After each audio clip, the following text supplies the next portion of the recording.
The stupidest behavior is in your heart.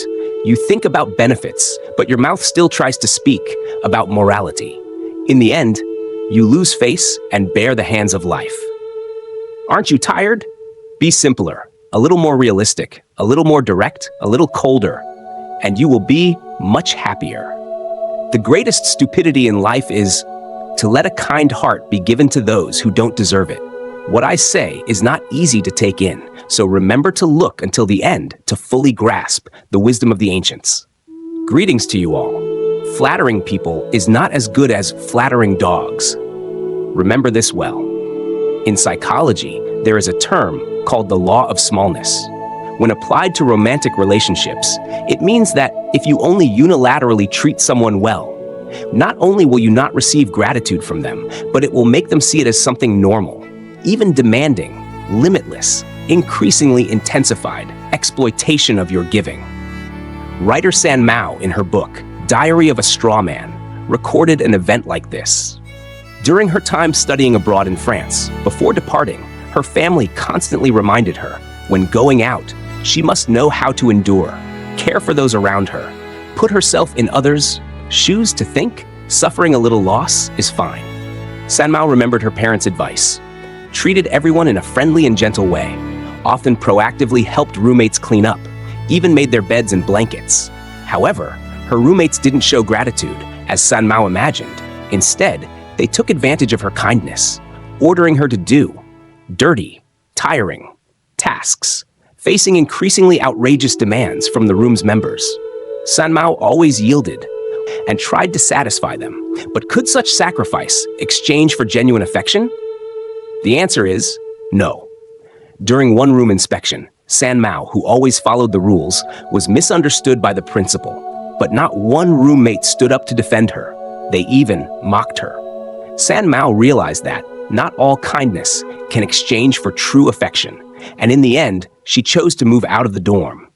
When you're too good to someone, they won't take you seriously. If you treat them a little worse, they'll treat you like garlic. That's the strange nature of the people around us. There are many people who observe and recognize. Many people praise them for having high AQ. Observing and recognizing isn't bad, but overly caring for others' emotions is flattery. That's the flattering personality we often talk about. Speaking of the flattering personality, many people don't feel unfamiliar.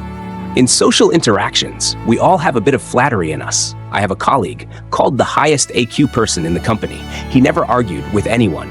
He clearly knew helping colleagues finish work would tire him out, make him suffer grievances, but to be liked by everyone.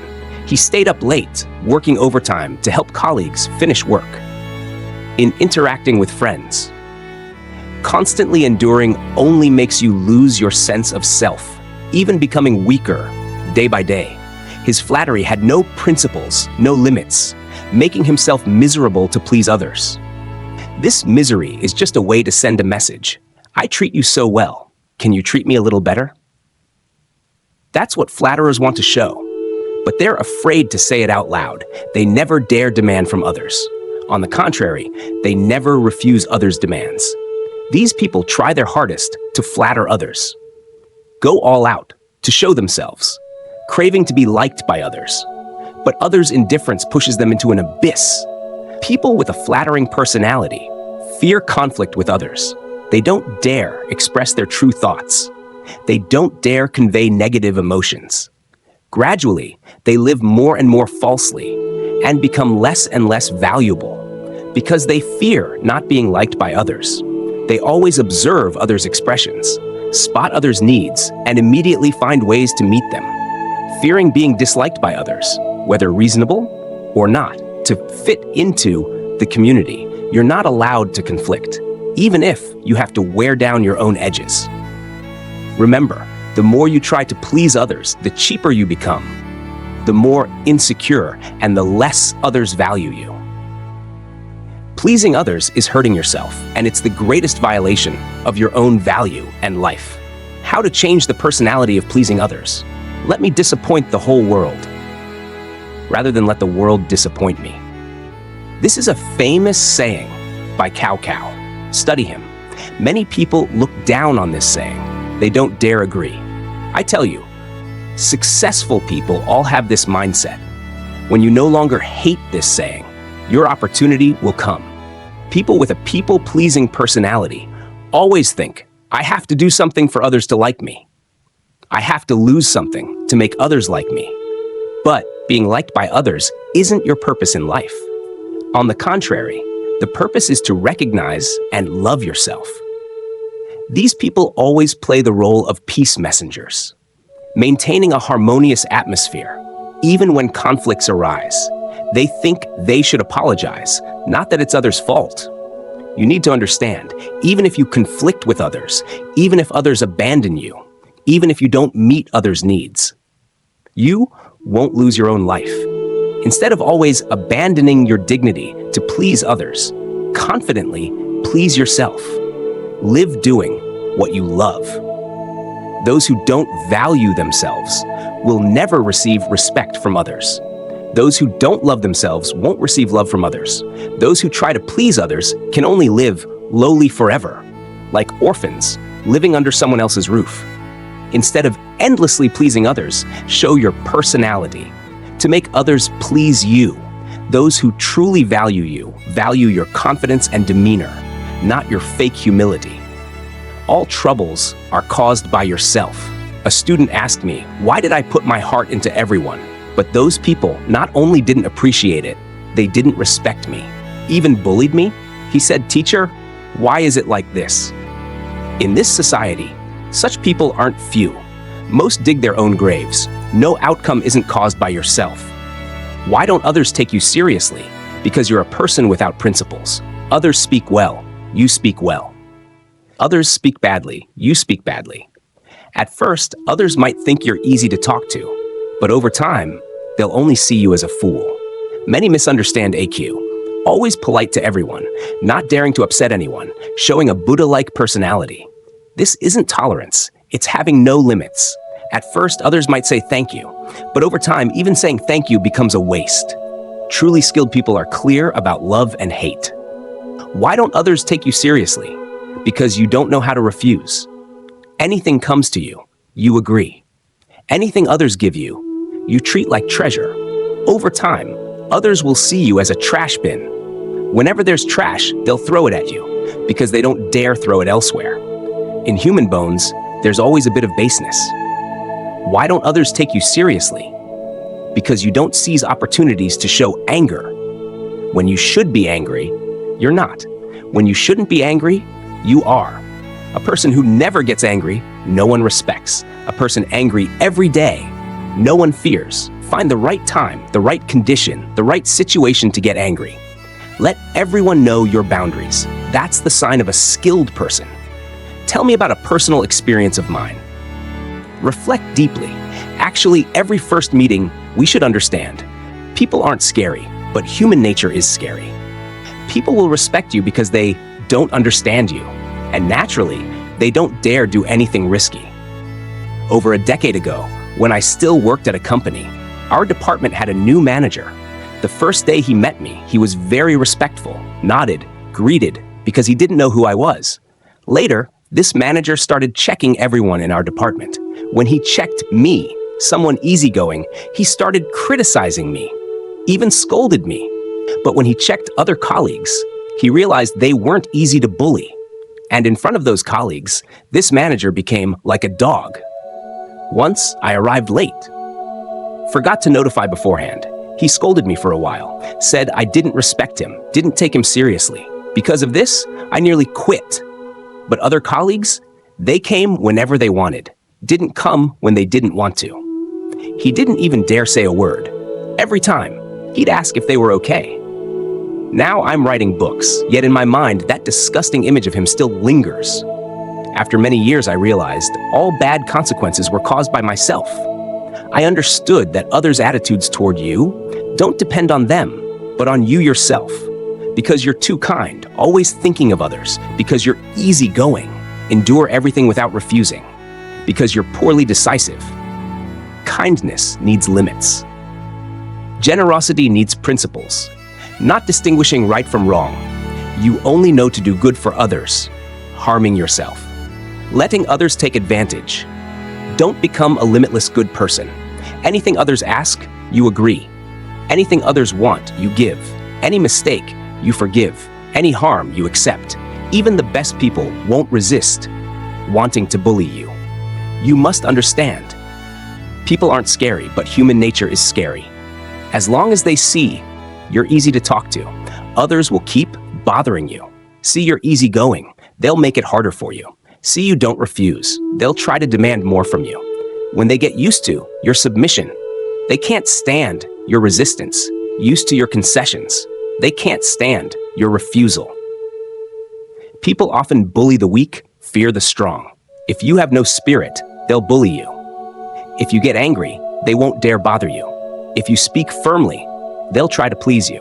When others first bully you, they're actually testing if you're easy to bully. If your actions show them you're easy to bully, they'll keep bullying you. If your actions show them you're not easy to bully, they won't dare bully you anymore, and they'll choose to bully someone else. So if others often bully you, it's not their fault, it's yours. You, step by step, taught them how to bully you. Be a good person with tactics. There's an old proverb saying, "Good people are deceived by others. Heaven doesn't deceive them. Evil people everyone fears, but heaven doesn't fear them." Of course, heaven won't fear the wicked, because the actions of the wicked have nothing to do with heaven. Heaven's greatness lies in not deceiving the good, nor fearing the wicked. Reality teaches us, if you're too good, you'll be deceived by others. If you're wicked, everyone will fear you. But will heaven punish the wicked? Didn't everyone forget? Lao Tzu once said, "Heaven and earth are heartless, treating all things like straw dogs." Meaning, heaven and earth toward all beings have no hatred, but also no pity. Heaven and earth are naturally ruthless. If they had feelings, they'd grow old too, right? That's why there's the saying, if heaven had feelings, it too would age. Heaven enjoys its peace up there, not bothering with petty matters of the wicked deceiving the good on earth. So in business, some seasoned people trick each other, earn their money. Heaven enjoys its peace. No one bothers with anyone. The Tao Te Ching teaches us, heaven and earth operate without benevolence, letting nature take its course. Meaning, heaven and earth's attitude toward humanity is to let it develop naturally. Has anyone noticed a truth? That if heaven truly got angry, both the good and the bad would suffer. Like natural disasters, earthquakes, not distinguishing good from bad. So we must combine kindness with skillful handling. Kindness without skillful handling is stupidity. Living in this world, without some cunning, how do you deal with the wicked? What you learned as a child was to deal with the good. Don't just be good, become a good bad person. Bad on the outside, good in soul. When you seem bad in others' eyes, relationships often last longer. Because the root cause of every broken relationship is expectation leading to disappointment. You're too good to them, they take it for granted. At this point, if something doesn't suit them, they'll resent you. If at first you make them feel you're tough, lower their expectations. Then suddenly, you're good to them a little. They'll feel surprised. You may not stab others, but you must have sharp thorns. You can be kind, but you must be shrewd. I can treat you to a 200,000 meal or drinks worth 200,000. But if you owe me 100,000, you must pay. That's the principle. If others order you to buy water in a commanding tone, if you do it, that water has no value. They'll think anything you do is natural. If you let them form that habit, anytime you don't comply, they'll hate you. Others' attitudes toward you are all nurtured by you. So what's the right method? When they ask you to do something, don't do it. When they don't expect you to buy water, you suddenly buy water for them. Then that water has value. True, valuable contribution isn't because you asked, I'll give, but because I want to. So I give. I can give you, but you can't demand from me. What I willingly do for you, you'll appreciate. But what you demand and I do for you, you'll think I'm weak. When you learn to refuse others' demands, push back, you'll see others start respecting you. No one can please everyone. You don't need everyone to like you. You just need those who love you to love you more. And those who don't love you, let them go. Never pretend to be moral. The stupidest behavior is in your heart. You think about benefits, but your mouth still tries to speak about morality. In the end, you lose face and bear, clearly not acquainted, yet inviting someone to eat, clearly only wanting to spend 2 tea coins, but still pretending to say, order whatever you like. Then they order expensive stuff, and you're angry inside. Classmates, clearly you don't want to go, but your mouth doesn't refuse. You go, and can't stand those sanctimonious hypocrites. Others owe you money. Inside, you want to demand it, but your mouth says, no problem. Take your time. After saying it, you curse them for being untrustworthy. Aren't you tired? Be simpler, a little more realistic, a little more direct, a little colder, and you'll be much happier. The greatest stupidity in life is to let a kind heart be given to those who don't deserve.